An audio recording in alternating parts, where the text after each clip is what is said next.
I wanted to quickly share with you, I've been out in my garden a lot, I've been outside a lot, and there's bugs. Lots and lots of bugs.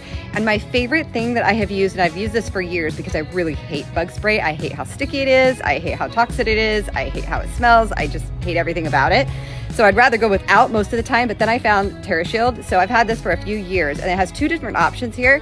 So this is like the concentrated version, and I will actually use this on my plants too. When I find bugs, I'll just put a few drops on a paper towel and like rub down any spots where I see eggs or anything like that. And then this one has already been diluted for you, and you can just spray it on yourself. So pulse points only, you don't have to spray your entire body with it. So like, you know, back of your neck, back of your legs, your wrists, that's kind of all you need to do. So super, super easy solution if you've got bugs, or if you're going camping, or you're out in the garden or the yard a lot, use this, it works really, really well.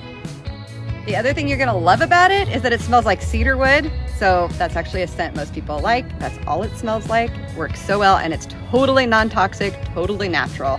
Works better than the stuff from the store even. So really, really good product.